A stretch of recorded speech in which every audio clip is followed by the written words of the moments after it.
the expectations are very high here at the Union buildings. As you know, that South Africa really has always been pushing for a peaceful resolution of this particular conflict, but obviously to really look at the complexities around what's really unfolding and really in terms of the expectations. We do have Prof Kotzé here with us. So, Prof, I mean, obviously we know that South Africa has been very clear, at times a very controversial position, the non-aligned position, but a culmination of a long-awaited working visit. Let's look at, first and foremost, the expectations. Well, I think there are different expectations. The public expectations are that I guess that South Africa will play a more active role as a type of a mediator.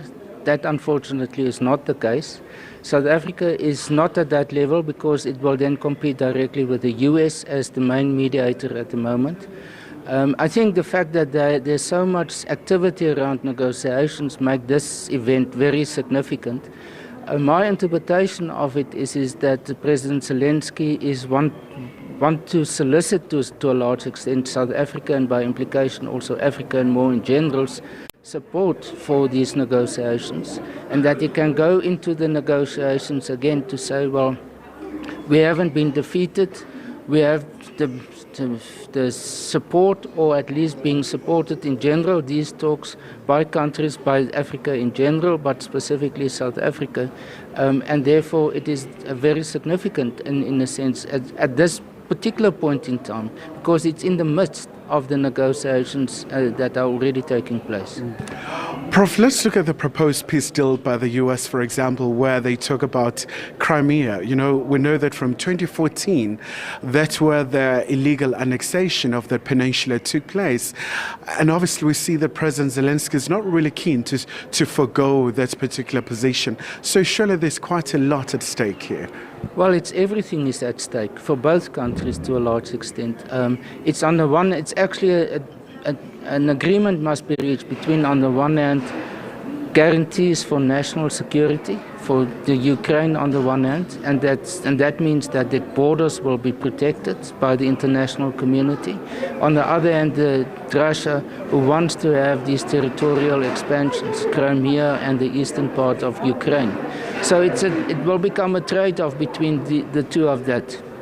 That will be the two main issues on which they have to reach some form of an agreement.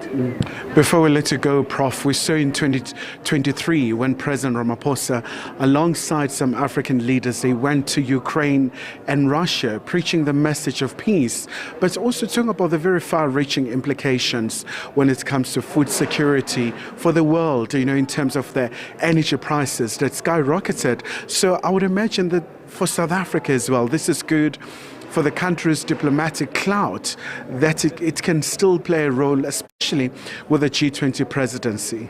Yes, the Black Sea region is very important for South Africa in terms of imports, especially grain and fertilizer and other agricultural products. And it therefore, if it is stabilized, that whole region, which means both Russia as well as the Ukraine, as well as this Black Sea area is more secure, it will definitely benefit South Africa. And in the long run, it might even create export opportunities for South Africa, especially if good relations is established now on both sides, now specifically with the Ukraine, that may lead to these relations. But I don't think we must expect any announcement now, today. It's not negotiating about that. I think it's very much that President Zelenskyy wants to give first-hand information to President Ramaphosa of where they stand with the current negotiations. All right, Prof, thank you so much for that insight. Of course, really just clearing the cobwebs for us here at the Union buildings. And as you know, that South African president will have his Ukrainian counterpart, President Zelenskyy, and obviously for South Africa, the main mantra has always been about making sure that this conflict is resolved. We saw President Ramaphosa speaking to his Russian counterpart, and mainly about the situation between Russia and Ukraine. So there's quite a lot at stake here indeed.